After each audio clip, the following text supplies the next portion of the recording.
That would be your best choice of words. Oh, I don't know. I'm not. I have. Yeah, that's a I, bad Yeah, truck lingo. you are failing today, sir. Let's do it.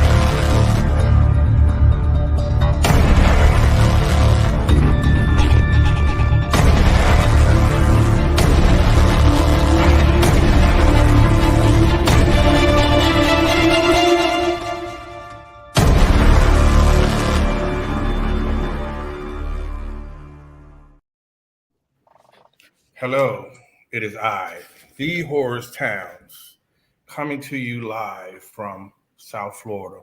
Tonight, I will be in charge of this group that you know around the world as the Black Super Friends. We're internationally known to hold a microphone, but y'all get stupid. I mean, outrageous. Stay away from me if you're contagious. Know I'm a winner. Know I'm a loser. The BNFC is what I choose. The ladies love me. Girls adore me. I mean, even the ones that never saw me like. That's it. Let me go. boy, ain't nobody coming there live like that. Good evening. Welcome to another episode of the Black Super Friends. I am your host. Just got through frying up some chicken because that's the things that modern black men do right now. We can cook too. First, I'm gonna go to my brother who just came in through customs. He must have not have got the tip that I gave him because somehow he's still on screen. You will know him tonight as Zayd, the international ladies man. Please don't forget the international ladies man. Yes, I made it, and they didn't because it's in me, not on me. How you like Yeah, that? yeah. They're gonna check your ass next time, literally. They will not do no such thing. Teleboo rugs and vats. Hello. Next, I'm going to my brother outside the ATL. You will know him for all his exploits as he's taking a country ride in a Harley Davidson, or if he got the drop top on his vintage Chevrolet. And you will know him as the father of Super Mario Jr. He's part of the Silver Fox Club a little early, but you would know him tonight as Super Mario Sr. Greetings and salutations. Greetings. All right, next I'm going to the man that somehow y'all love. I'm hated now, and now y'all love him. He's the architect of confusion, the person that gets us the most fines, the person who will hit you with some wise lines time to time, and he's also known to be the world famous date doctor. I introduce to you the Chris Leo. Thank you, Horace. Normally, I take this time to, say hello to everybody, but I want to take this time to give a special shout out and congratulations. We had an epic fight this weekend, and I want to give a big shout out to Ryan Garcia. And the reason why, because he continuing the fight and the protest against police brutality. He used his platform to have a silent protest while taking a knee right there in the ring. Colin Kaepernick would be super proud of him. While these other cowards have stopped the fight, he continues to stand up against, he continues to kneel against police brutality. Right on, all right, Garcia, you are an ally. Peace. I see what you did with that there. Yeah, I tell you what, whether it's liquor or a stiff punch, your liver will quiver and it will deliver the pain that you never thought that you needed in this lifetime. Shout out to Javante Davis, who resides in Palm Beach County. One time for my light-skinned brother, Champ. Shameless plug. All right, you know what? Where do I start at tonight? I'm gonna give y'all a confession. I wanted to watch one episode and then I stopped watching it. I didn't watch Snowfall for two reasons. One, you ain't got to watch a TV show because between Facebook and Twitter, people gonna tell the damn show. They're gonna give you a summary every episode. They might even post some clips. Second of all, it actually triggered me watching the show, and for various reasons. Like I said, our community was vibrant, and I still remember when drugs came into the community, and it kind of changed lives forever. So, what was y'all thoughts on the season finale of Snowfall? The show is no more, and the ending. I don't know if y'all watched Snowfall, but it seemed to be a talked about thing this week. How the main character started and how it ended. What were your thoughts? Who watched Snowfall? We all did. Okay, go ahead, Mario. I think it was very indicative of what the game is. I think that the craziest thing about Snowfall is that Franklin, of all the stuff he went through and the things he did in life, I was hoping that some kind of way he come back and become this big drug lord and take over. Then when you really think about that, that's definitely not the thinking you should have as a grown ass 40-year-old man who pays taxes. But it's just something about the villain coming from where we come from that makes us want to see that person win. It hurt me more than Nino going down, more than Big Meech going to jail, more than Ghost dying. And it's crazy because all those people had fates that was way worse because he was still free. But was he? Because that's the hurt and that's the worst place that you want to be is in the streets, homeless, down, out, bad, and worse than you ever went. And I think that I seen a post, I'm gonna let this go, say, I hope the kids understand that they watching all these series that the ending of Ghost was death. The ending of Big Meech, we know that is almost life. And the ending of Franklin is what almost a bum. So understand it's only 3 ways you're going out the game. It's only 3 ways. So you know what I'm saying? So just it was hurtful though. I ain't gonna lie to you to see him go out like that and to see we could talk about this all day because there was so many traumatic ending parts of that ending that really made me upset, especially the mama. But we're gonna leave that for another episode. Well, the show was partly based on true stories. Second of all, we've seen that story over and over and over in every urban community. So I thought it was a good twist. Zay, you got cable? You watch that show? Yeah, I got cable sometime. Me too. I don't want to be redundant because Hardy did articulate a lot of everything that would have probably been said because there are only 3 ways out. You know, every now and again there's an anomaly that escapes through the cracks, but just like we said with the ladies last week, that's not uh, that's not normal. It's not the normality or the normalcy for that. It does hurt though, because if you watch that Snowfall series, Franklin has faced some feats. And I think when it came down to it, it all boils down to decision making and all his great decision making and everything that he's come through. The one decision that he needed to make, which was to tap out, he didn't. He went for the greed, and that's where it left him. And then, unfortunately, that's where a lot of people get left because they don't know when enough is enough, or when God is telling you exit, exit now, because that next step is going to be your life. Whether it's a life of vagrancy where you are a bum, whether it's a life of 6 feet under, or it is a life of incarceration, it is your life. So damn good series. It's what I got out of it. Hope they got the same lesson. I don't know how y'all didn't get triggered from that. Chris Leo. Well, I was triggered. I was 100% Yeah. triggered. I thought I was torn on this one. First off, I want to say I think that Snowfall is the greatest series I've ever watched, period. I put it right up there with Ozark. I put it right up there with Game of Thrones. I put it right up there with Power. I put it right up there with Sopranos, Wire. I put it right up there with that. I think it's the greatest show a series I watched. What I think it taught us, the biggest lesson it taught us is don't do dirty work with women. Do not do dirty work with women. All those women that Saint looked out for crossed them. Wanda, he gave her a job. She turned into a crackhead, then turned around and turned his woman into a crackhead. Melody, she turned around and shot him. Then you got Louis, who went behind his back, stole his plug. And you got his mama shot Teddy before he died. I mean, before he could give him the money. Then you got Vernique, who took his $800,000 and flew the country with his unborn child.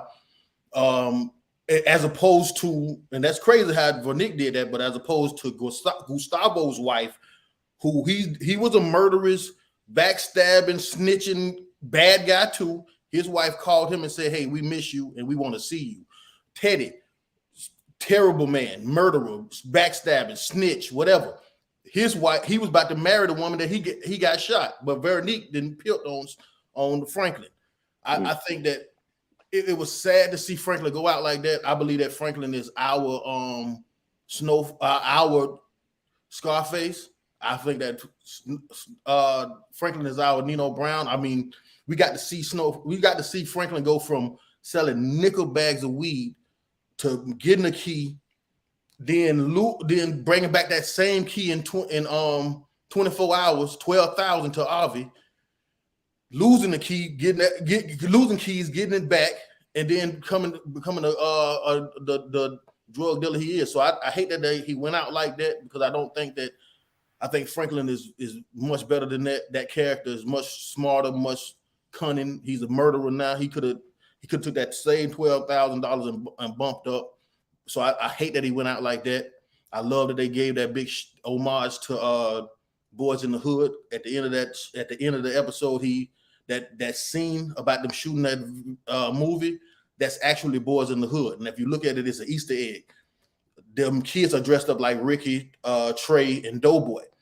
And then he says, "You're not gonna get an Oscar," and that's true. But they got nominated for an Oscar. So I just hate to see Franklin go out like that. You know what I'm saying? I just hate this. I really, really hate to see that. But overall, I thought it was an amazing series. I honestly think it got ruined for me, because before I seen that image of Franklin. So I think that when I finally did see it, it kind of took that sting away from me. I don't know if y'all guys remember, I said I thought it was mild, and I think that was the reason why, because I seen that image. So stop trying to spoil it for everybody, y'all. But yeah, I thought it was a dope series. Let me say something before we go to the next, if you don't mind, real quick. You know, the most impactful part of that was when he looked and said, when he was asking Teddy, you could have took you didn't have to take everything from me. You could have left me $5 million. I would have came after you, but at least I would have known that you cared about me and my services at some point. Mm-hmm. And then he kept asking him, why did you do this to me? And see, what happened when you were in season 6 is you forgot, like Chris alluded to, how he started, like who Franklin was. And when he asked him, why did you T-bone me? And he said, you was manipulating me from the whole time. Because and then Teddy said the biggest answer that people need to understand is, this is bigger than you. Mm-hmm. I did all this for America. I don't think people like, bro, I'm funding a war that helps you be able to stay here and be a crackhead for free. There's some bad guys who want to hurt America. And when you think about the war on drugs and all how people always talk about how they fled the community with drugs, that was really telling you, the casualties was the Black lives to save America. So once again, slavery, Jim Crow, then the drug was not about killing us. It was about using us to fund a war to save America again. So once again, the Black lives was made to save America. It's just so, there's some points in that movie. It was a great series. And it wasn't better than Breaking Bad. Yeah, it was triggering to me. I think it's better than Breaking Bad. Listen, I think The Wire is the greatest of all time, but it's because I relate to The Wire. Second of all, when I looked at the thing that triggered me, like I say, Riviera Beach was amazing. But I remember when crack hit, we didn't know what it was, because think about it, most of our parents at the time worked and they did a lot of parties. It was a lot of weddings. But when that hit, for me to see, some of your principals and teachers, policemen, like you would see people walking the streets, and like I seen my homeboy mama, walking the street. Like you've seen some of the most craziest situations. And I remember seeing drive-bys in broad daylight. Like for our city to go downhill in like 6 months was like amazing. Like I seen some stuff walking through alleys. You know what I mean? That's the stuff we've seen, I think, was traumatic for us as kids. And I think me getting in the office, I told somebody one day, I said, it's almost like people chase a high. I got in the office wanting to see my city return to what it could be. So kind of like I was chasing a dream as well. Yes, Chris. The double down on your point, man. Imagine a group of people from Ruleville, Mississippi, like a rural town in Mississippi, coming here in '85 in the middle of that. Like that's why I don't blame a lot of my uncles, my aunties, my mom by being on that, because these people coming from country beginnings. You put them right here in Palm Beach, in the middle of the crack epidemic. You know what I'm saying? I'm happy that I didn't lose more of my family members to that. But I put myself in that position of y'all green, y'all don't know nothing, and then boom, city life. Just like that. Yeah, I'm from SL, so that was probably one of the biggest places. And then y'all forget they had a strategic law one time where we were open carry for a little while. So you actually had people walking around during the Reagan years with shotguns and trench coats and stuff, man. It got wild in Riviera Beach. So, like I said, just those visuals and certain things I would never forget because, like I say, man, you was at a point where you could leave your door unlocked. And then I remember 6 months later, one of our neighbors, he was in our house. We wake up. I mean, it's like 9 o'clock. He and I stealing meat out of our deep freezer. You know what I mean? This was a respectable dude. Now he the neighborhood crackhead. You know what I mean? So God bless Black America. So what I did with that. Hey, so let me ask y'all something. Since we talking about media, you know what? Forget it. I'll go first to this. Let's go off script. Do y'all care about Don Lemon getting fired? Let's be 100 with it. I'm going to give y'all my take. Listen, Tucker got fired. He'll rebound. You know what I mean? A lot of people make money off him. Fox had to settle a defamation lawsuit, was almost $900 million. So I could get them firing him. He was a liability. Don Lemon, people was writing me, y'all should talk about it. Don Lemon got fired after 17 years. And then I'm like, did you ever watch any of his segments? This is my personal view. Like, name something that Don Lemon talked about that I felt defended me or represented me. No, I didn't feel no kind of way. And it's a business. That's why I always tell people it's important to build your brand. So, like Tucker going to get offers from everywhere. But I feel like Don made himself so exclusive to Fox. And it might have been in his contract. But now he might be going down to the chitlin circuit. He might have to get a local news job. But I don't recall those moments where I look for Don to say something impactful or courageous. I did not see that from him. And that's just my take on it. So I don't run the fight for every Negro. I hate to see a Negro lose a job, but, it is what it is. Chris Leo, any thoughts on Don Lemon?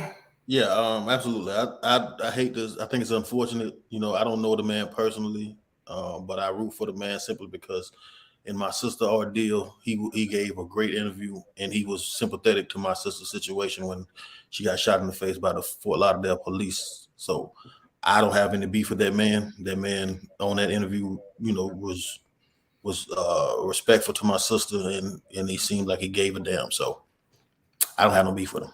Say. It's always unfortunate to see a black man lose his job, especially after you put in the time and the sweat equity, as we always talk about. However, like you said, it's the way the cookie crumbled for him in life. I don't think that that's the end of it. He's still going to be successful in life. It just won't be where he was. And it's okay. Life goes on. He's not dead. You don't know what he got there. You put that thing back on. So this is what I be talking about, Derek Burns. We be defending people. Don Lemon did not. He was not a friend of yours, but that's just my opinion. Super Mario Senior. I don't know about this one. This is one of them ones that stumped me. I did a lot of research on this, and I was up and I was down. And first, of course, I don't want to see nobody get fired. I heard Chuck on NBA on TBS. What is it? TBS. Say there's two things I don't want to do on here. Say I'm happy that somebody got fired and talk about somebody's personal life. So I'm gonna take a note off of his thing because I don't really want to see. I got one thing. I don't really like to see people get fired. You know what I'm saying? Because for some reason, if you got the job, then hey, do your job. You know what I'm saying? I think Don, what he represented and what they wanted him to represent, he did good.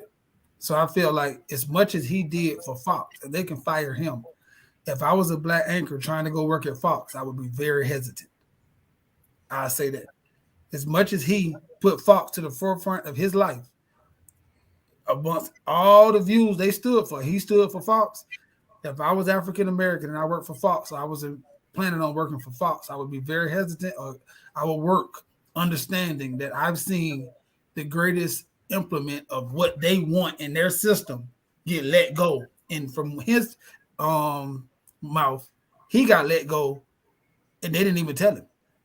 They called his agent and then told him. So sometimes it's just disrespectful the way you get fired. You know what I'm saying? But I'm gonna say this last thing. One of my homeboys pointed this out to me. The paper wrote that Tucker Carlson, they parted ways with Tucker Carlson, and they fired Don Lemon. That the limit got in trouble with that by saying that comment about that woman, and that's what got him. That was a nail in the coffin. Put it like that. Mm-hmm. Like he told she was past a prime or something like that, or I don't know. I forgot. I don't want to misquote it. Zay. Yeah, no, I was gonna say the hoopla that they started. You know, they always start a paper trail before they get rid of you. So you know, they started with the drinking and the New Year's and the singing or whatever. But he was on his way out, I believe. Then they just didn't tell him until the day. So Hey, Zay, they didn't start that. Nobody told him to get on New Year's countdown looking like Paul Pierce. 100%. I will not doubt that. And I'm just saying, I know they do that paper trail deal. In his defense, I will say this: when you're on a major platform like that, they looking for disciplined Negroes to just do a job. That probably tight cash where you ain't about to get you ain't gonna get bigger than the platform.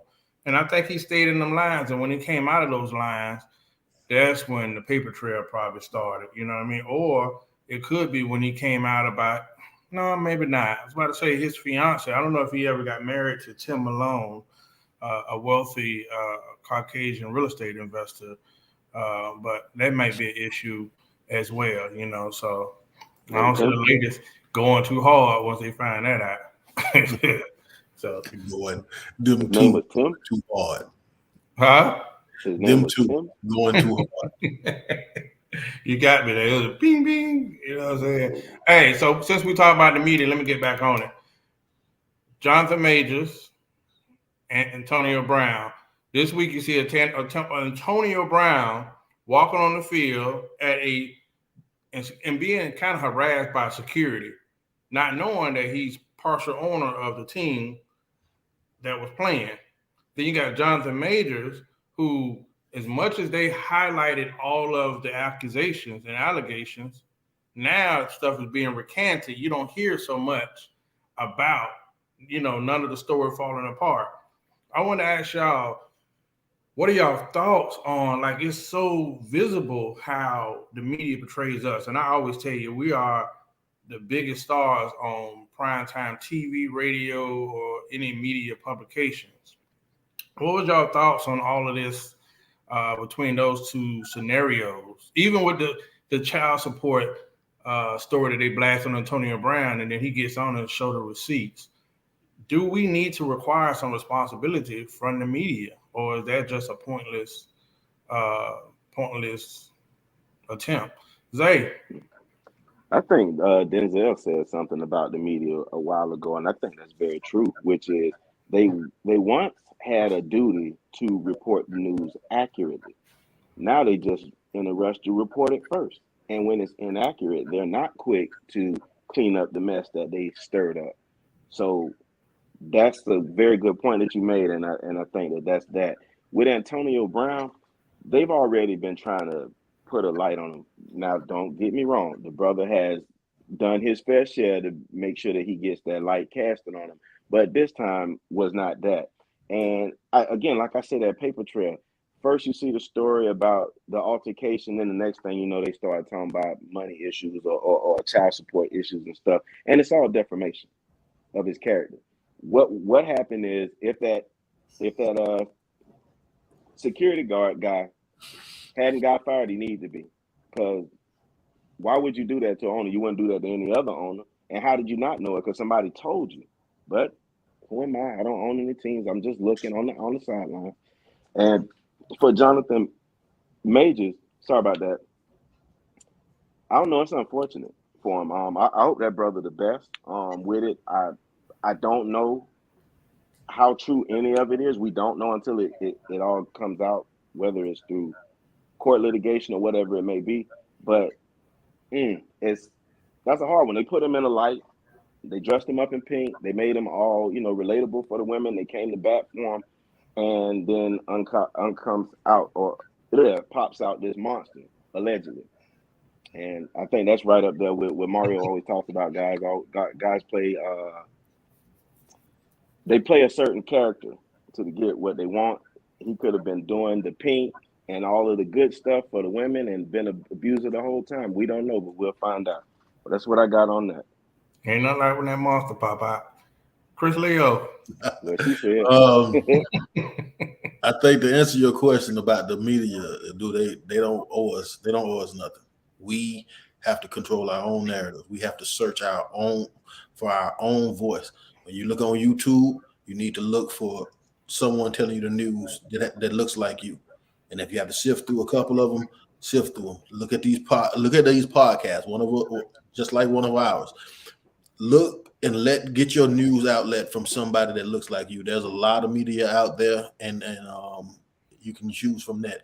As far as Antonio Brown, I honestly don't give a damn what happens to Antonio Brown, as long as it's not fatal or violence towards him. He's done some questionable things to me, not to me, but in my opinion, in my opinion, and I whatever happens to him, I just wish the man the best, but I don't give a damn. As far as Jonathan Majors, I mean, we see it coming. We've seen this coming. They're not going to let this go. It's over with. They're going to continue to do it. It's like the lady recanted it. Now all of a sudden he got accusers popping up out of nowhere. They're not letting this go. And for one, this is how the feminist movement work. If they want you, they're going to get you.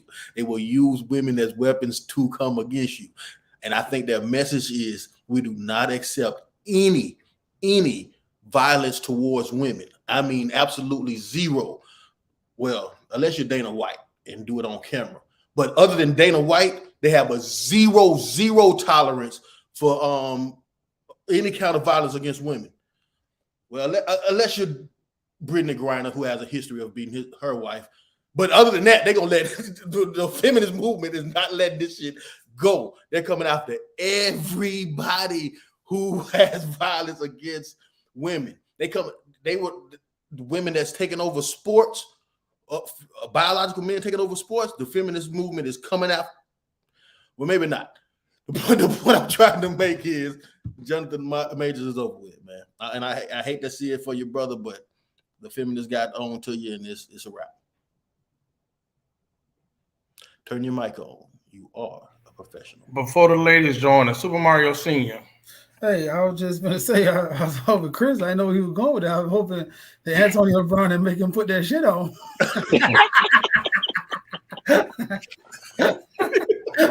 So, I think that I don't like to say and do this because I like to have my own voice, but I agree in totality about Antonio Get Down Brown. I was happy now that he had receipts for the child support because there's some labels they throw on you with no stigma, just ride your back.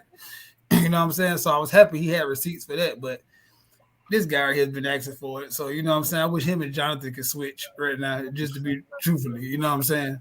But Jonathan, I think that sometimes you got to understand what side you're on. Almost to allude what Chris saying, like, you know what I'm saying? No matter how much I care, no matter how much I want to, you can't afford to not be a black man. You can't afford it. I understand that you might sympathize with any side or any group or any other group. You might sympathize with them. You might empathize with them. You might feel their plight. But you cannot afford to not be simply a black man and put yourself and your culture first. And anytime you get out of that lane or you push any other agenda that's not that first, then hey, you get what you get. And that's just how I feel. Maybe I don't know.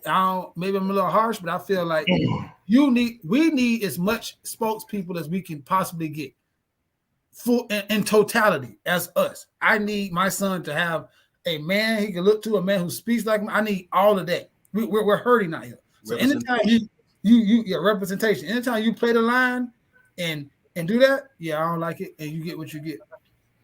Well, the good Honorable Elijah Muhammad, Mario, says that they do not allow those Negroes that we need on major platforms for us to see. You got to see through it, brother. That is what we're taught in the Honorable Quran, okay?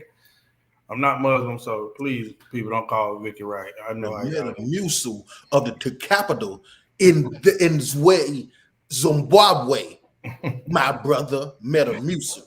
Okay. Robert Najee. Listen, so I like this because we get to turn things over for a little bit. Tonight we're joined by well, I guess the fans request this also often. They always love when the ladies come on, even though I think the ladies agree with us most of the time. But they were asking for these two young ladies to join. I'll address this later. We're asking for these young ladies to join the cast tonight, and they had questions for us. So joining the cast tonight is Dr. Tamiko Manning and Dr. April Givens. Thank you for joining the BSF podcast. How are you guys? Better known as Too Legit to Quit. Hey, y'all. Hey, you all. How are you? Wow, handsome. Good. Okay. How y'all doing this nice evening? Good. It's raining down here. It ain't so nice. Oh. Okay. Well, let's get right into it. Dr. Givens, I asked you. Yes, Chris. You put me between the ladies. Sandwich you have. You like that. Whatever you like. All right, listen. Whoa. Yeah, that's right. So I was talking to Dr. Givens today, and I always try to, minister, and we go back and forth at times, and we have our debate topics. And she had a question for us tonight. And I don't know if it's, true or not, but it's a good conversation. Dr. Givens said, why are some men emotionally unavailable? Is that just it? That's just a broad question, or do you have more in depth that you want to give us, Dr. Givens? No, that's just a broad question. I wanted to, pose it to the fellas so y'all can give y'all vast knowledge on the topic, and then I'll speak on it from a therapist standpoint. We don't like therapy over there now. That's all right. All right. He's the ladies' man, so why are some men emotionally unavailable, Zay? Shit, it's probably rejection. I mean, you gotta act. Have you paid attention to social media lately? Because I think that's where most of the new guys get all of their tutelage from. And it's thirsty this, and he bothering me that, and all this other stuff. So how do you attach an emotion to someone who shows you that they don't want to instead of keep pushing back? That's just what I see. I don't know, but that's a question back. And that could be the answer. Maybe it's that the person that wants the emotion kind of comes off a little rigid. Kind of hard to be emotional or sensitive with them, but who knows? All right, I'm gonna take it up slowly. Super Mario, because I know when I get to Chris Leo, it's gonna go.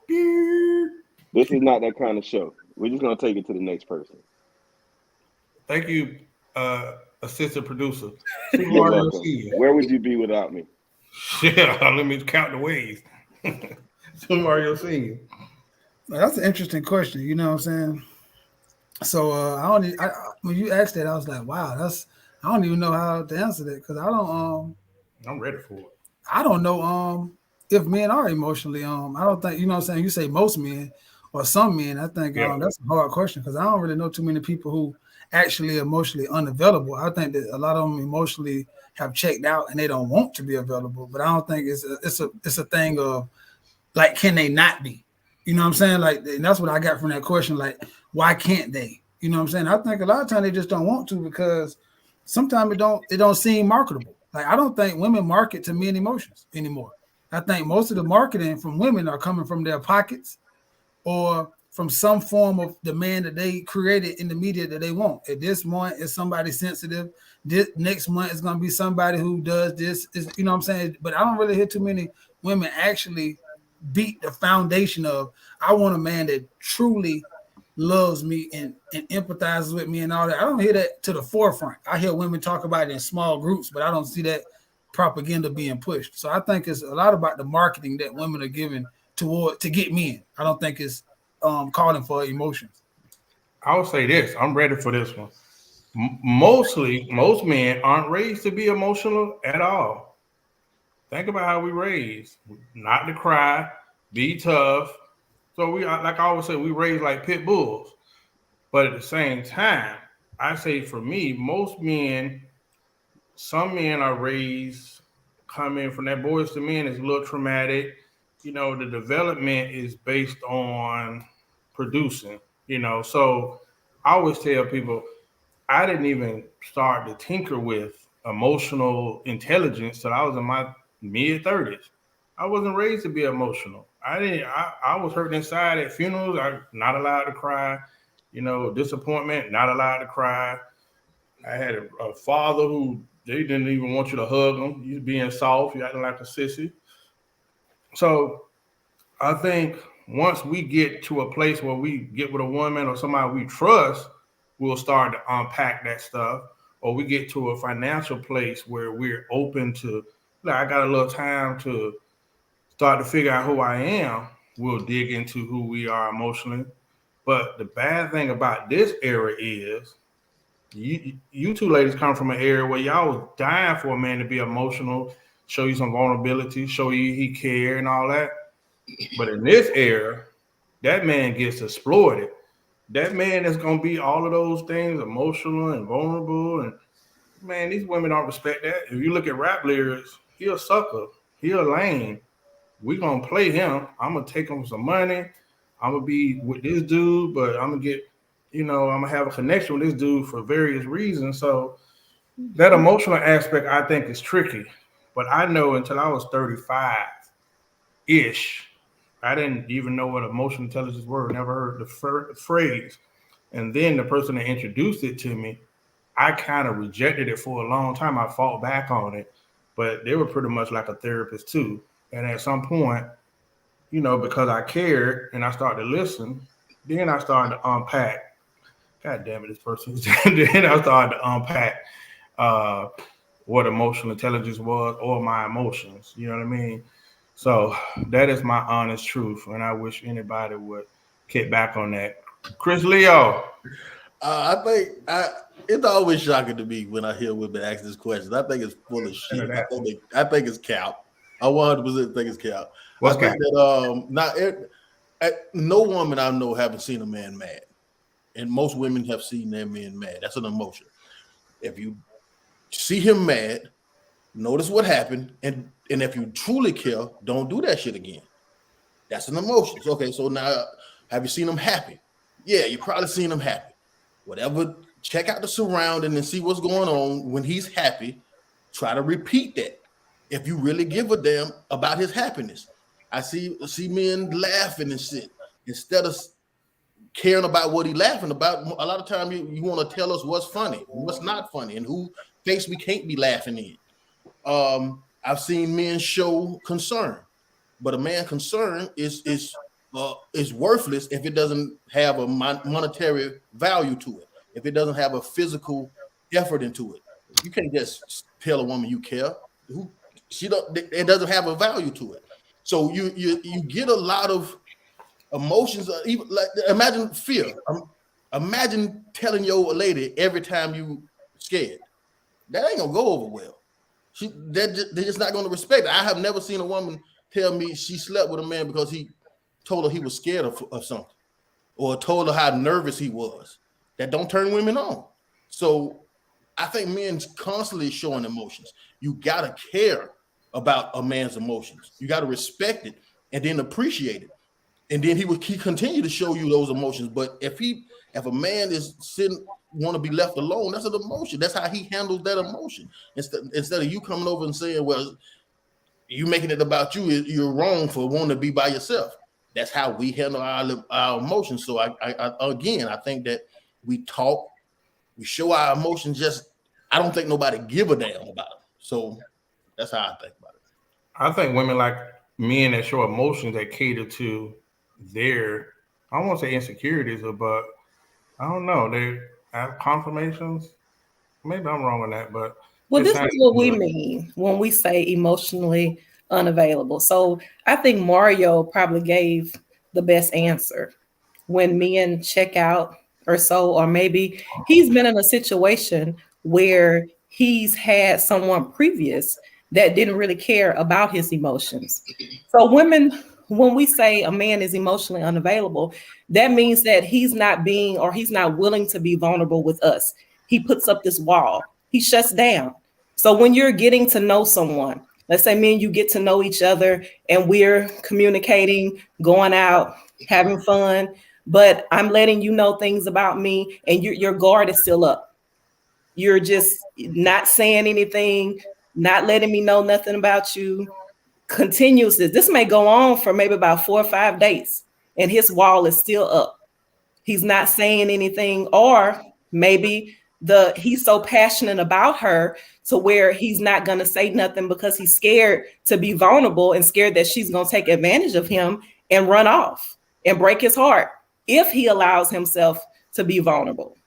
So emotionally unavailable means having the ability to be vulnerable with your partner and being able to communicate your feelings. If it's something that that person is not doing or what you want them to do, you're able to communicate that. At this point, we're adults. And so, like Horace said, we don't come from that era to where, it's all about this, all about that. Me and Dr. Samika, we would like a man to be emotionally available, meaning that, hey, we appreciate you if you can communicate how you feel and what's going on. I've had men tell me that, hey, I'm scared, X, Y, and Z. This is why I behave this way. And I appreciate the honesty. I hold him to a higher pedestal because he was able to be honest and tell me how he felt so we can move forward. Men who not tend to ghost you, tend to not communicate their emotions, are full of a whole lot of baggage, run away, deal with women from one night stand to one night stand because they don't want to open up. I think, listen, wait a minute, I'm going to Dr. Manning. Listen, I think most men want purpose. Either they still chasing their purpose or they self-absorbed. But like I say, they don't got time for emotion. They still trying to work and they struggling. They going through the struggle. Sorry, Chris and Dr. Manning. Okay, no, you're fine. And I also wanted to add to that. We're not talking about men that have checked out or that are not interested. We are talking about men that are fully interested, invested in the relationship, but there are times when they shut down. For example, pillow talk. You said that it's a turn off for some women, but I say it's a turn on because a lot of times when a man is vulnerable, we open up also. And when that happens, you feel that connection and you want to be connected emotionally, physically, and everything else with that person. So again, I just wanted to add that. I mean, I'm talking about situations like having a hard day at work, him being able to actually articulate that and you support that man. But of not coming home and not saying anything, having an attitude, you have all this stuff bottled up. But it's because you need to share that, but you don't want to feel weak in sharing that situation. That's what we're talking about when we say emotionally unavailable. You mean emotional? So that's like emotional neglect, you feel? Chris?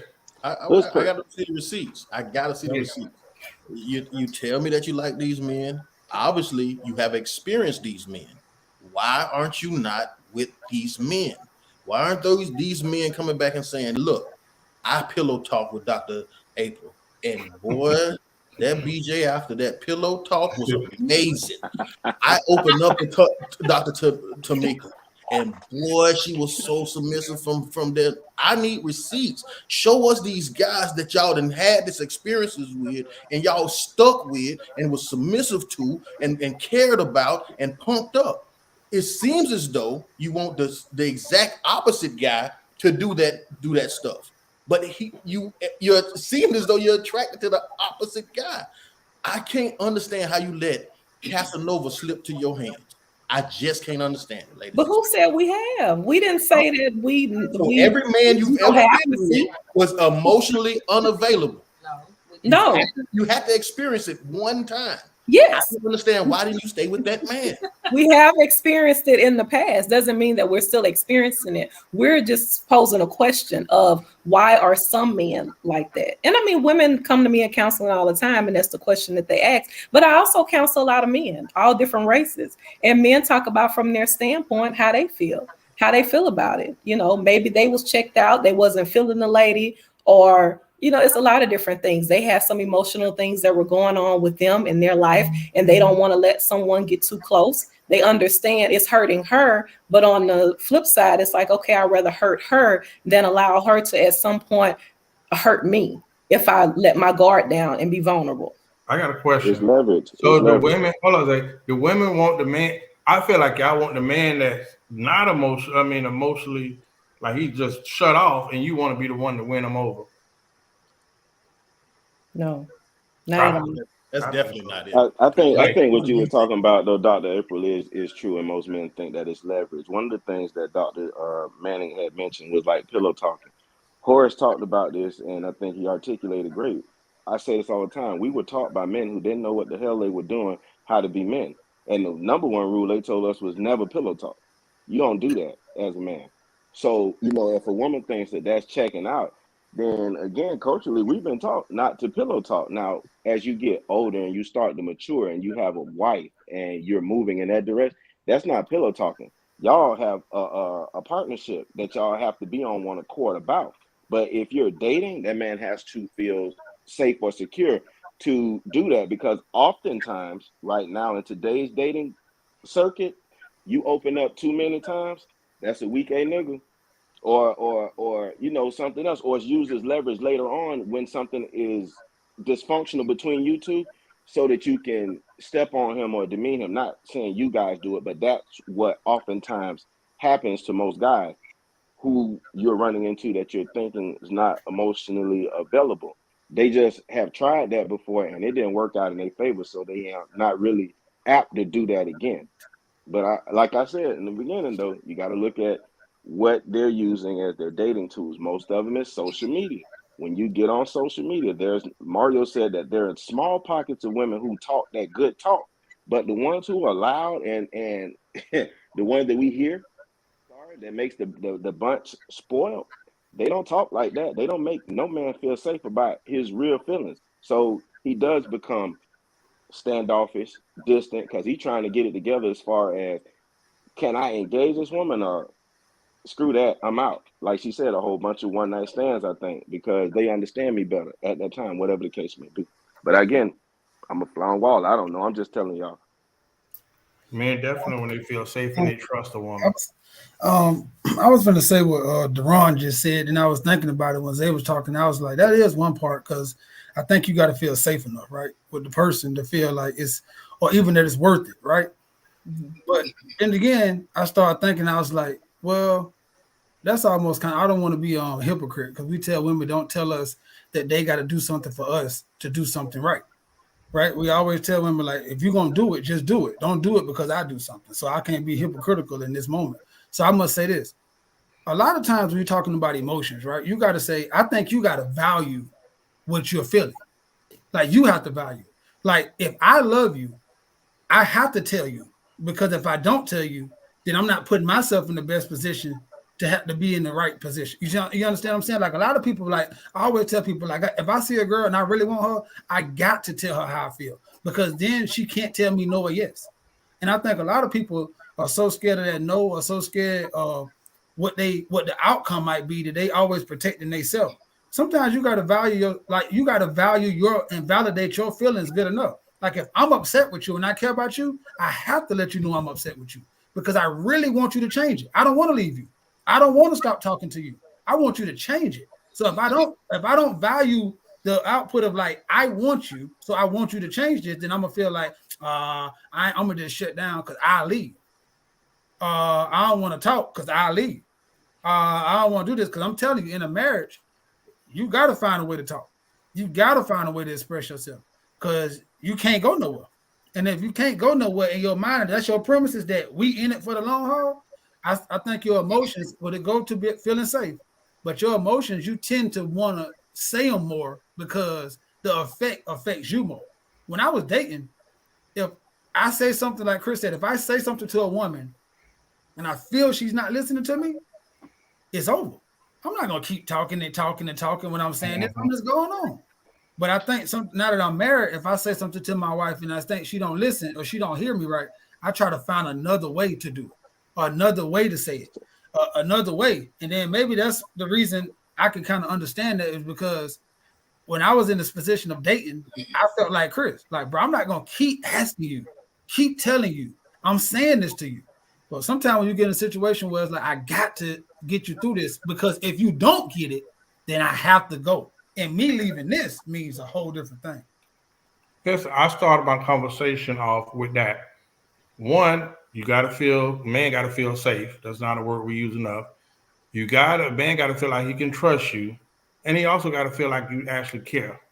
So those are three things we missed out on. But I got some pushback on this. It's almost like giving an example of what I meant. How we were raised. We were raised by some real alpha males, some real tough dudes that I ain't see a lot of emotion out. Kevin Samuel had just put a clip up, and it's probably going viral now, where he was like, if you go to your woman, y'all know what I'm talking about, and go being vulnerable and telling her blah, blah, blah, blah, blah, you're going to lose her. So that's kind of like, and that is what most men, like growing up, you're going to meet that kind of uncle or father that's telling you, like, I don't care what happened. Don't go to no woman with your problems or telling her, what's wrong with you, because you're going to lose that woman. Y'all didn't see that clip at all? You can't bring up Kevin Samuels. It triggers Dr. April. No, it don't. Dr. April F. Kevin Samuels the last time he was on the show. No, I did not. Were you all taught also as kids that men couldn't complain? Like you can't complain to the woman? 100%. You were shown that nobody cared. No, you said as kids. You were shown that nobody gives a damn. You said as kids. I'm saying we talk that every day, that nobody gives a damn about a man. It's like right now, I'm trying to be fun. Like every day, every part of America is showing you, shut the hell up. I just told Andrew Wiggins to shut the hell up and go back to work. Like nobody can. Like I ain't trying to be funny. Like that's the, like I feel getting up in the morning. Yeah, I feel my wife care, but I'm saying in the mass production, I feel like as a man, bro, shut up and go on about your business. Because people, like Chris said, I think a lot of people do a lot of talking about how they like this, how they want this, how this is the way it is, and I wish women would just listen to men who are not trying to be condescending, not trying to be nasty, or not trying to be provoking or thought-provoking. We don't feel that. We don't feel that women give a damn about what we say. I'm just being real. But that's so crazy. That's so misconstrued, because it's so many women that's in our circle. We can say, we can't speak for all women, but we can speak from a lot of professional women's standpoint, to where we do care about our Black men. We do, and we wish you guys would actually be vulnerable and have more conversations with us, because this is like the opposite of thinking. And that's why I think it's a lot of times to why the relationship doesn't work. You have so many single women out here. You have so many single brothers out here that can come together and be together if they just communicate with each other and communicate effectively. That's the sad part about it, because we all want the same thing. We all want the same goal. And there's some great women out here that will be emotional toward their men and listen to their men and all of that stuff, and boost him up and motivate him. But I mean, it's crazy. That's a thought process. Gonzarelli. Yo. So, Hard, I'm gonna talk on a little bit of what we've spoke on before. Like as you all know, my brother's married, so he'll talk to you guys from a place we ain't got yet. And he told me some things as far as with marriage, like he explained to you guys. Those conversations that I think that the doctors are asking for are for the individuals that are in serious relationships and trying to get to a certain place. They don't have any problem being emotionally available because they know what they want to be. But if you're in a relationship as a woman, and I can be wrong, and you're seeing all the good attributes in this man and saying, "Ooh, I want him to pour into me," and things like that, y'all haven't stopped to see if he saw the same things into you, and maybe the reason why you're not getting that emotional availability that is being sought after. Because to be honest to you, like you said, if that man is looking for a one night stand, no, I'm not telling you what's going on with me. I'm just showing you all the good things because I want to get some good thing and I'm out of that. But that extra stuff that you're talking about, that's not happening because that goes against everything I said that we would talk. Ain't no pillow talking. I ain't soft. and ain't nothing wrong with me ever, even when something is wrong with me. And that's just, cut and dry how I see it. So I was just sharing that because maybe that gives you guys some insight on vetting better. We talk about that a lot too. Like, is the Joker that I'm looking to be emotionally available, even wanting to do any of that? Do he care about that? Let me Those are ask you probably this some way. more important questions. So Go let me ahead. flip the script. So what if you have a man who I'm never gonna have a has, man. well, not you, but I'm saying, okay, what if a female has a man who has been straightforward and told her all about his trauma, his past Mm-hmm. trauma, his childhood trauma, everything that was going on, let her in, got a little close to her, but then all of a sudden clammed up and disappeared? What do you say about those type of men? It's something going on with him. I We mean, all, In him? it's something going on with him. Yeah, if he clammed up and disappeared, like you said, they were having a great relationship. Am I catching what you're saying correct, right? Yes. And then all of a sudden he clammed up. It's something inside of him. It can't be something she did, because if he did, he'd probably say something. mm, Maybe. Maybe. Hey, listen, this is my answer, not y'all's. I'm just telling you. So it could be something inside of him that he don't have right. And it could be something that she did. Hopefully he would say to her. But again, you gotta listen to context clues, because guys do say things certain times and women don't hear them. So then he might have felt like I spoke enough. I'm out of there. Those are just different variations. But again, like I said, it all just starts from, But I mean, I is get you what at the you're right. saying, but my take is on that he's scared to be vulnerable. It was too much. Like wait I a minute. let my guard down. I told this woman all these things. Now she has leverage to use against me. Yes, I care about her. Yes, I see that she cares about me, but I don't know, because based on my past experiences, I may not ever had a woman to show me that she cared so much. So I can't trust this woman that's actually putting it out there and showing me that she do care. That's very true, because that may be something that's foreign to him. It's not, it's not normal. So you think that what? It's a trick, or you trying to get over. So then that will cause that. But Let me ask you again, this. that's Go ahead. I want to say, first of all, we all have our different opinions, right? You're gonna get 3, 4 different answers. I'm saying in that scenario, she might have lost his trust. She might have did something, because sometimes men confide in a woman and then she give her opinion or she try to push him through his trauma. He might not be ready to tackle her. She's trying to push him through the heal, and he's still dealing with it, or he's not ready to get past that. And she's lost. He don't trust her no more, or he doesn't have the courage to push through. Or sometimes, to be honest, I think a lot of times women sometimes paint a picture that ain't there. Like you might have painted a picture, oh, he's doing all of these things, but I do know when a woman likes a dude, she'll lie to herself. And sometimes that scenario ain't really, like, she kind of pushing it further than it is. No, you ain't got to. Everybody got their different answers, so that's my take on it. Because Chris had it to might look. be articulation in there with you too, Horace. What you Huh? were saying. It may be articulation in there where you were saying that she may have done something to break Mm-hmm. his trust, and he doesn't. I'll be the first. I'm one of them, so I'll be the first to say. Sometimes we don't articulate it correctly to the woman for her to understand that. And then, like I said, when it's not understood, then we think that our next mode is escape. I gotta leave because there's no respect here, or there's no whatever. Like Horace said, she might be pushing him too hard at a Yeah. point in time, and he ain't ready to go there yet. So he out. Or say women love to be the hero. That thing might be really tough for him, and then she keeps going back at it. Or she might share it with somebody else. You know what I mean? As women have a lot of trauma, but men have a lot of trauma, and I think it's harder for men to admit that something horrible happened to them. You know what I mean? And I think we deal with, just like you say, we lack emotions. So you have to see that we're going to have a harder time handling something that's traumatic, as where a woman might be looking, to deal with a different way. Go ahead, Chris Leo, because you've been blinking and rolling eyes, everything. You see this comment down? Put that comment back up, please. This is what happens when you show fear. Fear is an emotion. When you show fear, this is not a concerning comment. This is a condescending comment. It's like last week when Vanessa put up that condescending comment. I don't think she mean harm, but it's just this is how you react to if a man shows fear, you mock it. You say, well, you're scared of commitment. That's me displaying an emotion. I'm trying to explain my fear, and you mock it. So this is the reasons why, if you think that men Emotionally are unavailable. emotionally unavailable, men are made emotionally unavailable.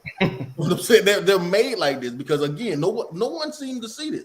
Now, as far as your situation, Dr. April, I don't know what's going on in that situation, but what I've learned to always do is never believe what the woman say. So if she says that, it's all. But see, you're not giving us the ladies the benefit of the doubt.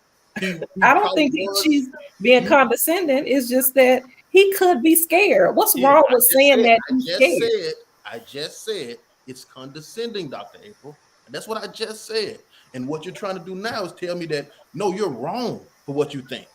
I'm telling you what I think. I'm expressing my feelings to you, Dr. April. Stop correcting me, telling me I'm wrong. Please, can you stop doing that? Okay, Chris. If you don't mind. I love you. Dr. Manning. Dr. Manning, you've been too quiet.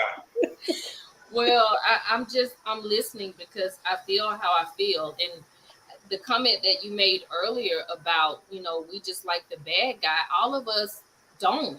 Like, I don't want the bad guy. I don't want you see the Sierra Future and Russell situation, and a lot of people are saying she was dressed the way she was dressed because honestly, she's with the wrong guy. She's with the nice guy, but she really doesn't want the nice guy. Some of us don't want the bad guy. We want the person. I mean, we want there to be a balance. You have your hard side, but you also have your vulnerability, if you will. Your pillow talk, your coming home and being honest and saying those things that, both support us so we can support each other. So I've had a bad guy before, but I see the difference, and that's not what I want. I feel like the maturity piece is there. And so I want a man that has balance. Well, we seen you with a man. Can you tell us about the one that we seen you with? There you go. Hello, he's here. Boss hog, right in the picture. Salute my brother. You got your catch. Damn, Chris. What do you want to know about him? No, it's okay. I just throw it out there. I just like to, every now and then, a little jab. She dance your blushing, Chris. Yeah. Amber, I like what Amber said. She said it's called balance. I want to know this because I'm just a man, and I don't never try to be a woman or think like a woman. So I always ask women their perspective. So what y'all describing me is what every woman all my life since I've turned 30 said they want. But just statistically, if it's more men in this world than women, see, people don't like to have this real conversations. Statistically, you're asking for the cream of the crop. A man who's balanced, who probably loves you, but to protect you. A man who listens, but defends you. Like you want a guy who's emotionally sound, but can get out there and play and then giggle and mingle amongst the people when you take him into any environment, work or to the hood. You want the cream of the crop when it's considered to a man. So every woman wants the cream of the crop. How do you think you can get that? And if you can't get the cream of the crop, how willing are you to accept, like, he may not be balanced. He might be 60-40. He might be 70-30. He might be on one way or the other. But why is that guy never talked about as a guy worth having? When if a man says he wants the cream of the crop, then we being shallow. We being too greedy. We just don't. We scared. We scared to commit. We don't know a good thing when we see one. But why we want what we feel is balance?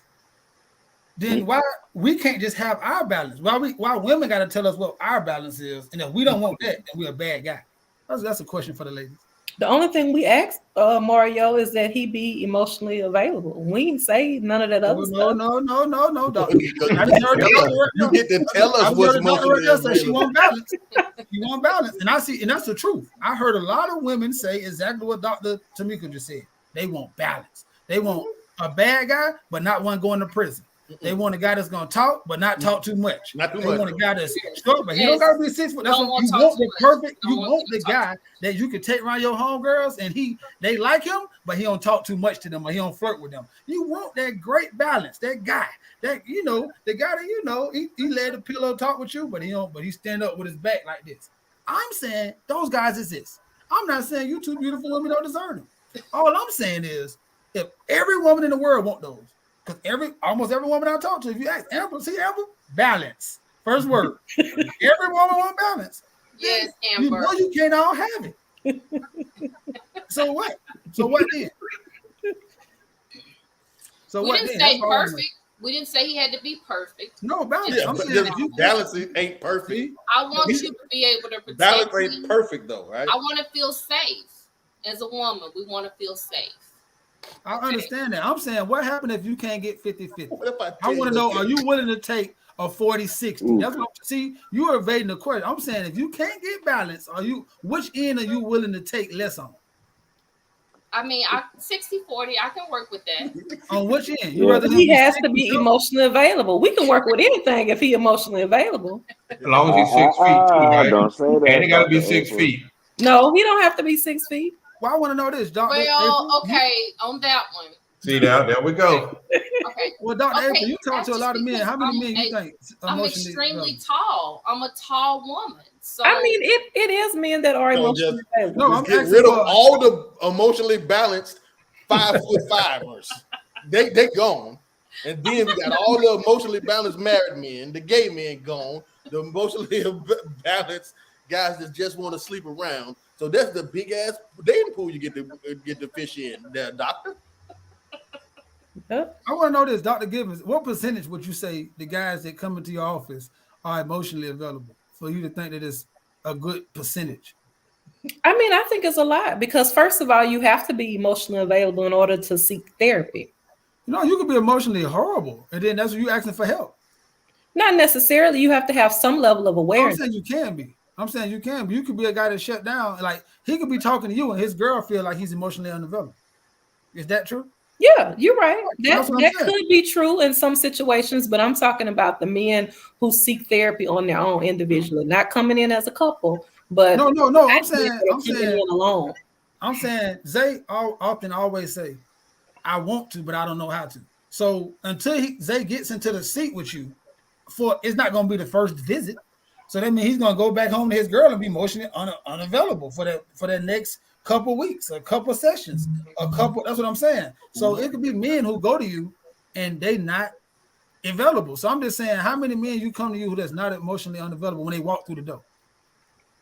Mario, can I add a I'm still saying not that many because most men who come, they already have that level of awareness that the first step is understanding who you are and knowing, okay, these are some flaws and this is what I need to work on. And like you said, some men do come and they can communicate with me and tell me all that, but then can go home to their girlfriend or their wife and still clam up.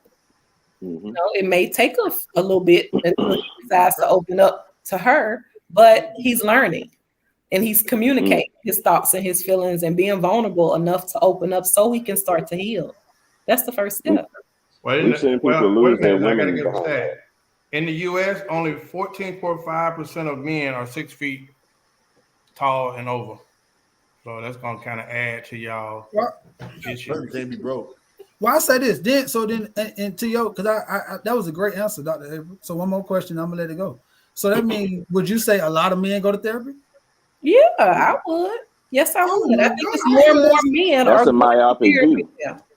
This is amazing because I'm learning stuff today I never learned. I hear so many times men need to go to therapy. Men don't go to therapy. Your practice is pumping. This is amazing. It is. My practice is pumping. I ain't tripping. Dr. April fixed my life. Hey, I just need my own show. Come on. Seriously, it is a lot of men that are coming to therapy. I probably know 2 people out of the 102 people I know that they go to therapy. That's amazing. Odds you got over there, sister. Out of all the men I know, I might know 2. Well, but see, that's you. Right. I'm just saying me. That's why I Men said who that's go to good. therapy, they want to be better. Mm-hmm. somebody just said. They do.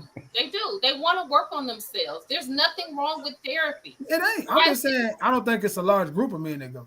That's all Can I I'm ask saying. the age range? Can I ask the average age range of men that's in therapy? I would Black say men? the average age range of men that are in therapy ranges from 25 to 35. I can't believe that. I Because believe at it. 25, She's giving you 35, her. dudes She's giving you her. 25 to 35. I can only speak for my practice. okay. Right. Like I say 25 to 35. And honestly, I feel like, hey, the younger men have it more together than the older ones. Because at least the younger ones are willing to figure out what their flaws are. And a lot of times those younger men are really amped to jump in and commit to their women. And they're not out here sleeping around and messing with one woman to the next woman. They are Because they like honed men. into that one woman that they You know want. why?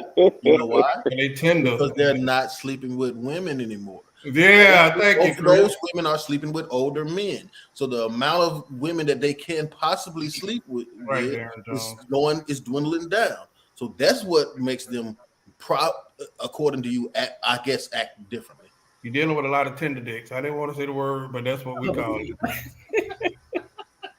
The whole phenomenon going on, the 25 to 35-year-olds. So they are a little emotional and they want to get in therapy. They're in there crying. They ain't even went through nothing in life yet. They in there crying on your couch. But you don't know that. You'd be surprised some of the trauma that people experience from their environment, from growing up as teenagers, some of the childhood trauma. So no, I wouldn't put that stereotype out there that just because they're young, that doesn't mean that they haven't went through life. Some people are forced to grow up real quick because of their environment and their circumstances. And I saw the comment, I thought the older ones would be in therapy more. Right. Probably not, because a lot of older people are set in their ways and they've had already a ton of divorces and they just feel like I am who I am. So no, I don't need therapy. So that sounds right. That age range sounds right. Yeah. I'm trying not to go down that road. I got to do this. Derek said Yes, my I do. pastor was my therapist. You know, I do think spiritually you can get some guidance with therapy for some people. I just think it's dangerous to go to everybody. You know, maybe I'm kind of proving you. I think it's dangerous to go to everybody when you vulnerable and looking for some help. And you know, who's to say every pastor is going to give you the skills that you need to get better? So I do hate that happened to a lot of us growing up, that we're taught to go to the pastor and, you know, instead of going to therapy growing up. That's just my Separation of church and state, maybe at that point. But I don't know. I'm just saying. Dr. April, I think what you're saying is right. I was listening to what you were saying. And you were saying that the younger guys are more in tune with that therapy than us. And I think you're right. It's easier to give birth than to raise the dead. And a lot of the older dudes, we are dead. We nail us to the cross. But the younger guys, you know, therapy is a hot topic right now. And reason why I'm saying that.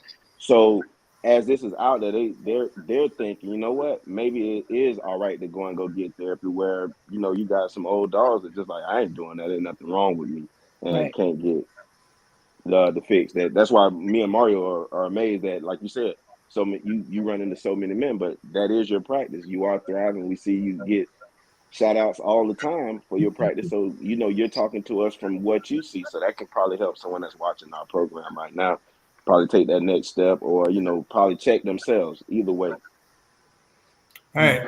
Before the estrogen leaves our screen tonight, I got a quick question for y'all. I want y'all to be honest with me, because this came from a female viewer. Dr. Givens, Dr. Manning, do women marry up or down?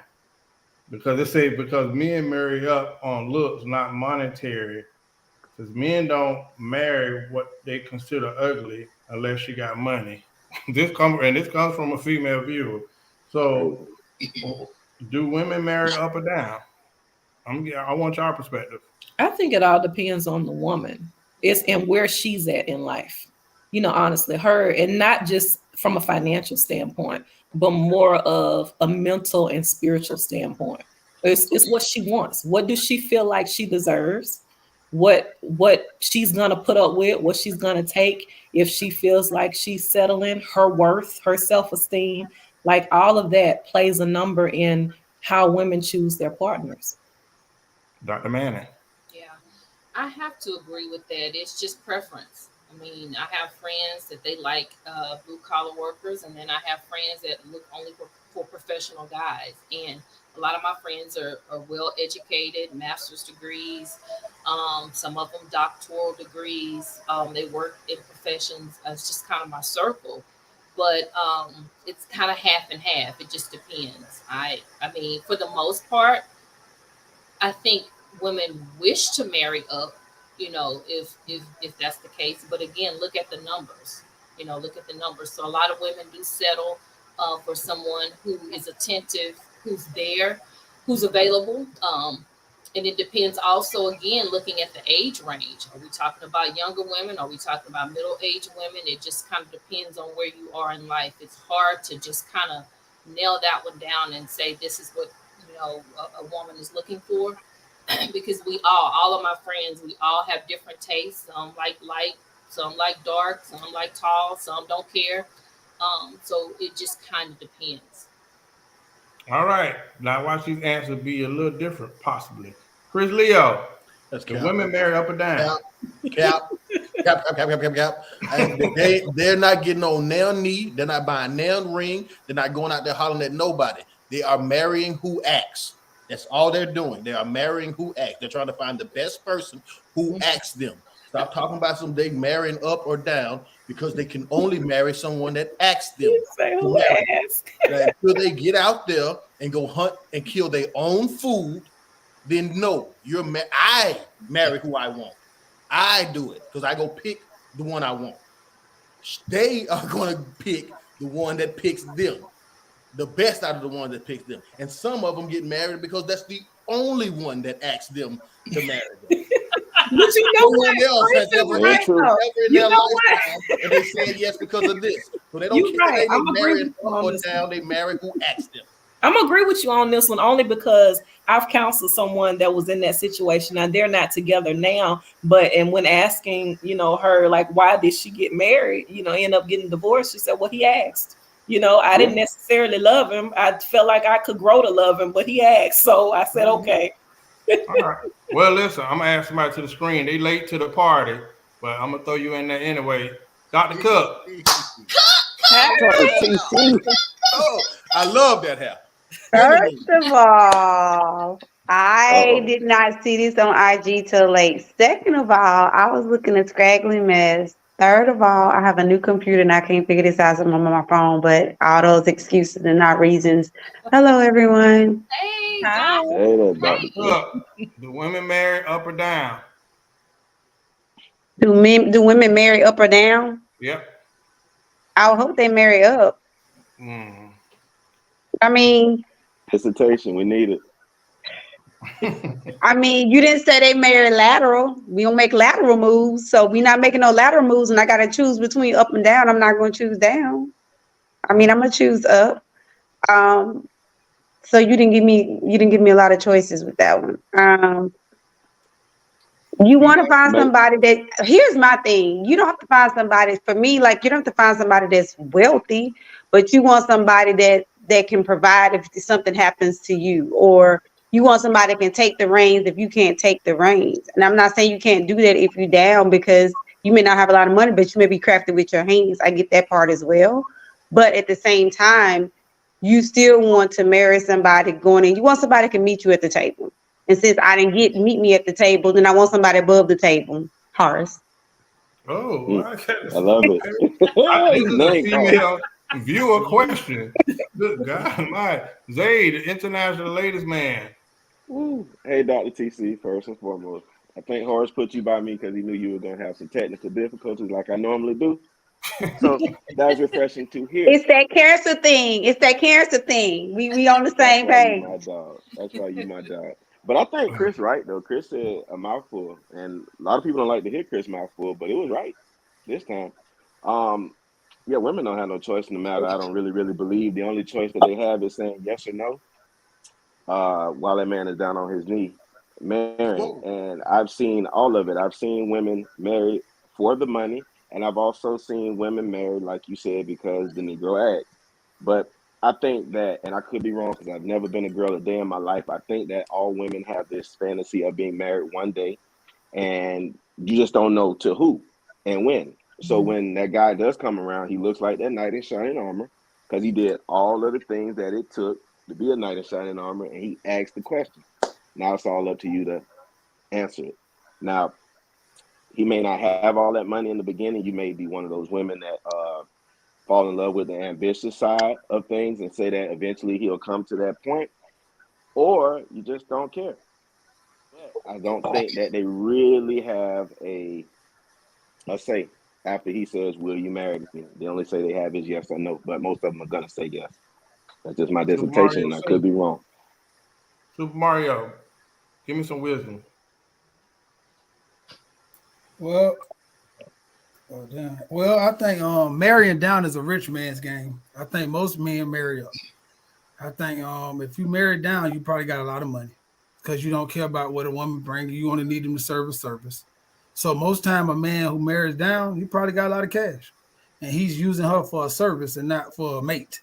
But most men who are par or like I ain't gonna say broke, but just an average, subpar man, just a good man who owns common ground, they're gonna probably marry up because I think the women that we looking for, we gonna like Chris said, we're the askers, so we get to choose.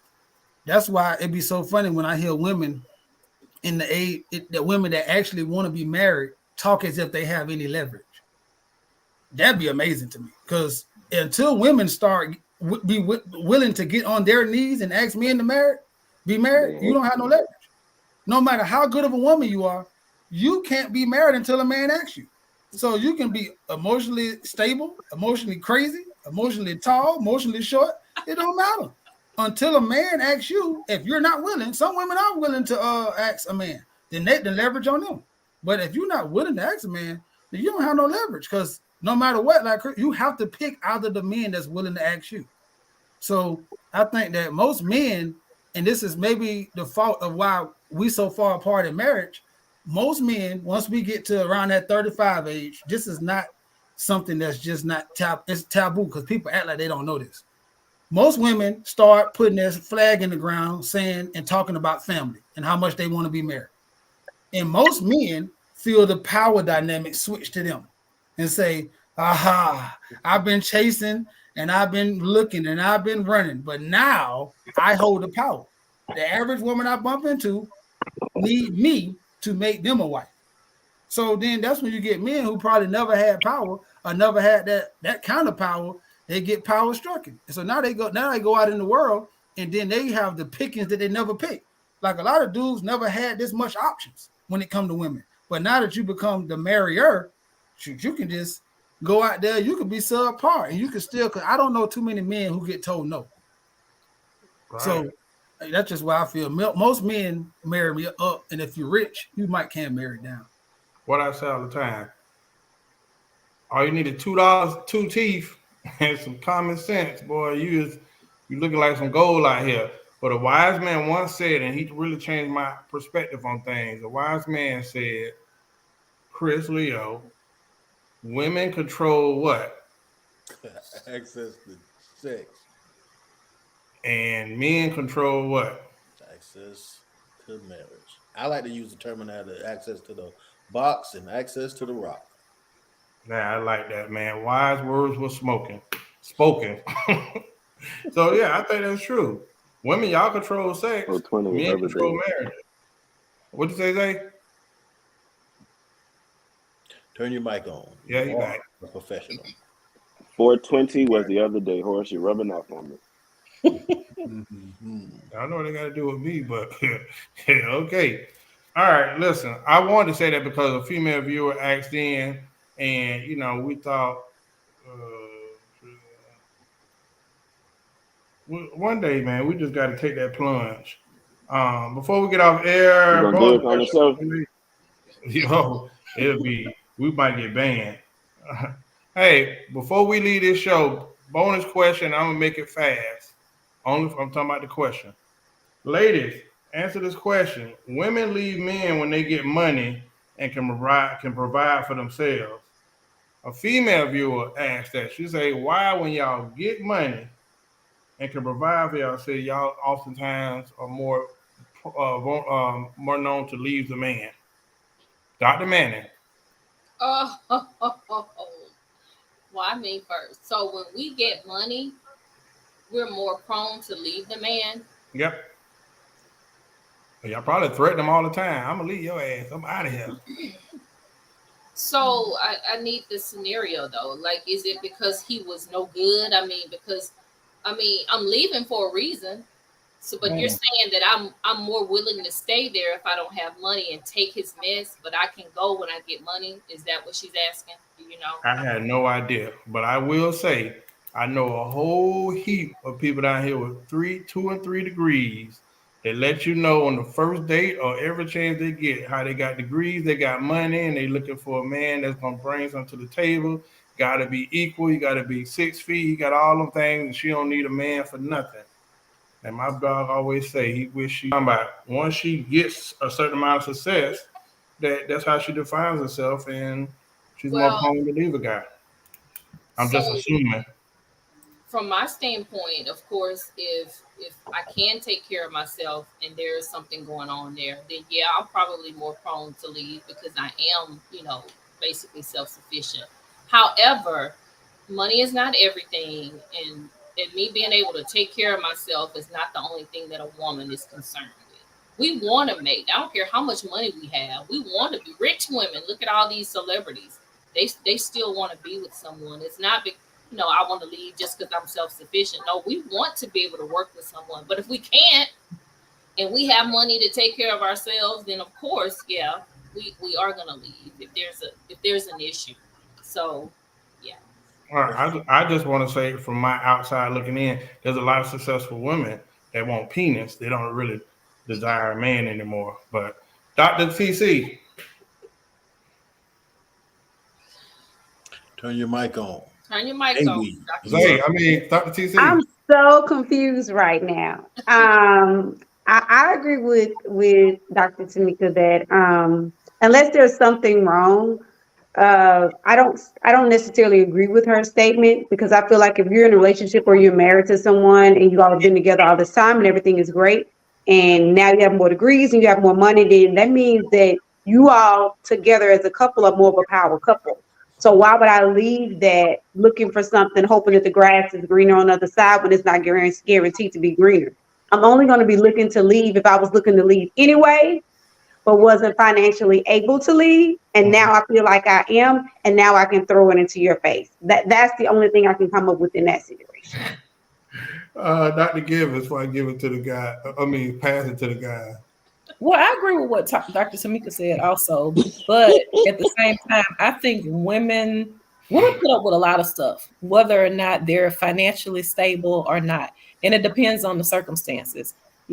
I've seen some of everything in counseling, and I've had a couple female very successful, and husband, just was not good. And the scenario is that she knew that she didn't really want to be in a relationship, but because she has small kids, she needs the help.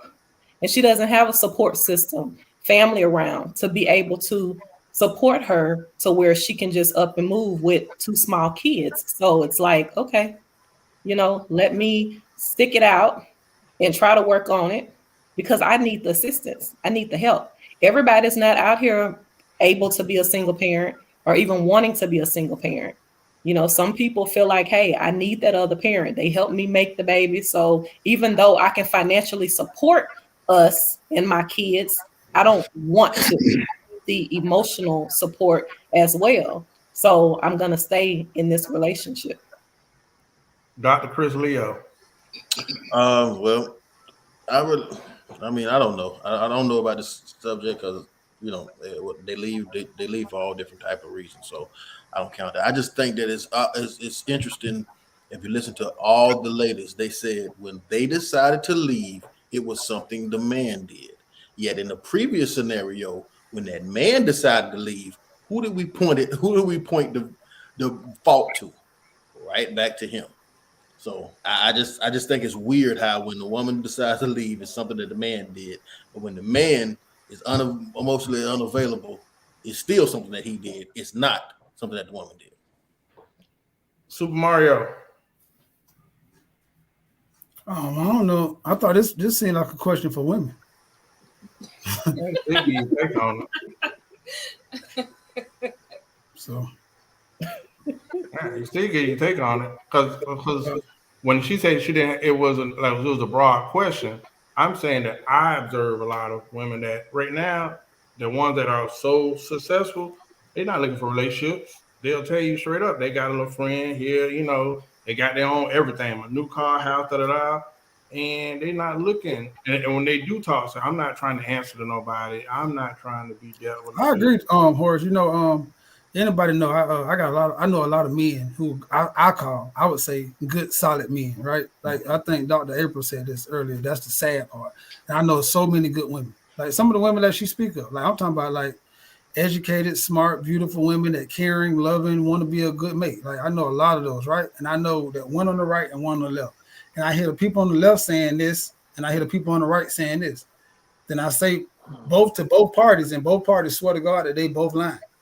So then I'll be sometimes be like, man, I don't know how you get to the middle, because men saying women don't do this, and women saying yes we do, y'all don't do this. Then yes we do, y'all don't do this. It's like I don't know how you get to a middle point, because it's like right now. That's why I was so happy. That's why I shut up when Dr. April said a lot of men. She has more men coming into her practice than anything. I said, well, that's good. I'm happy to hear that, because maybe we walking into the right direction of reconciliation and relationship. So I don't know. I know that didn't answer your question, but I just want to say that before though. I was happy to hear that she sees a lot of men that's taking the step to say they want to do whatever it takes to get right, to get married, I guess. Zay, you got some insight before we wrap up? No, Mario was pretty much on point. I mean, I talk about that all the time as far as, stop talking about it, being about it. And if that's what you want to do, work toward that. I honestly just think it's sad, though, when women have that depiction in their mind that I got all the money that I need. I can do this by myself. So stupid to me. I'm saying, I'm not saying that's their first thought. The fact that that thought even comes out is dumb to me. Because, like I said, the women that I know, at least, so I'll speak from my myopic view, most of them want to get married. If you want to get married, you do the things it take to get married. You got a little money, good. That's y'all money to help y'all do better in life. Stop putting the mind in there when it's supposed to be y'all, like Hardy said. Like, just do what you need to do to get what you want out of life. I've said that so many times on this podcast, it just don't make no sense to me. But if you think that because you have money and you can do it all on your own, is the way, by all means, have at it. But if you want to try the other way, you got to do something different to get a different result. That's all I'll say. But again, that's just it. Go ahead, Horace. No, that's all I got. I got those two female viewer questions off my lap, and good. Dr. TC, we're glad that you did come on, and I am interested. I want to bring you guys on and let y'all ask us the questions, because we do always get good feedback when y'all come on. Because y'all say what women want to hear, even if I don't agree. I know it's good dialogue, and it's good for the ratings. Yes, Dr. Cook. Yes, Dr. TC. Wait, Dr. TC. Unmute your mic. I wasn't talking. I'm just sitting here just listening to you just rant on and make these generalizations. I'm just sitting here listening. Call me General Lee. Hey, so thank y'all for tuning in to another episode of the Bap Super Friend. Before we go, I'm going to go to the ladies first, get them to closing comments. Let them know about the Chambers Talk Show. Let them know about the affirmations that we always get. Dr. Manning winning an award for her Corvette. I did not. I did not win. Dr. April's book. You didn't win? My friend, the president of the club, she won. She's into competing and putting her car in the shows and the competitions. I just drive. So. You pose like the winner though, so I thought you won. Don't look at the picture. She pose like she done won everything. I can pose. I can pose. But I wanted to address real quick. You said closing comments. Okay, yeah, do go out and follow us. The Chamber Talk Show on YouTube. We got a reality something coming up soon. We got some new things in the works coming up with the Chamber as well. Go out, buy my book. Go out, buy Dr. April's book. My book is called Mentally Fit. When we're talking about therapy, the holistic approach to wellness. Thank you guys for bringing us on tonight. But Derek, that is not true. He said when women got it, they don't want a good man. We do want a good man. I don't care how much money we have. So yeah, I just had to address that. But yeah. Okay, most men feel that way. Dr. Cook, Dr. TC. I don't really have any closing remarks. I don't have the chamber. I don't have everything, but I am working on a book of poetry, so I'll let you all know when it comes out. Dr. April Givens, give us a closing comments and our affirmation. Okay, well, my closing comment is yes, go out and get my self-help journal. It is where books are sold everywhere, Amazon.com, BarnesandNoble.com. It's called Strategies and Tips to Improve Your Overall Well-Being. So it helps you with any issue that you have that arise in life. It has tips and tools and also the ability for you to fruit write. So being able to journal is great. It's therapeutic, helps you process and heal some things. So the affirmation for today is I am making positive changes in my life. All right. If both of y'all, any of you guys do a 30-minute to 1 minute video, we will share it, especially about your books. We will post it on the Black Super Friends Network and advertise it. I definitely got some people on this screen that I would buy a book for personally. Right on time. I will buy her 2 books. Thank you, Mia, for joining us. Definitely gonna get a book. Where you been hiding, Mia? Don't say it. What's it? How you say Candyman 5 times? All right, Super Mario. Hey, thank y'all. Thank y'all as usual. Every time y'all come on, we have a great show. So thank y'all. Thank y'all. And thank y'all. Put the mugs up, fellas. Now this is getting redundant. I need everybody to buy a damn mug. See, this is what I'm talking about. This is what I'm talking about. See, people always say, you know what, we're just looking for a black man to do something so we can support him. Well, I don't hear my Cash App singing right now. So I need everybody to support black men trying to have a positive black voice. You might know we could be doing a lot of other stuff right now, but we're trying to come to you and we're bringing y'all smart, intelligent women, not city girls. So at least thing y'all can do is buy a mug. Buy a mug. And shout out to Dr. April, because I did watch your interview with my homeboy TK, and that was a good interview.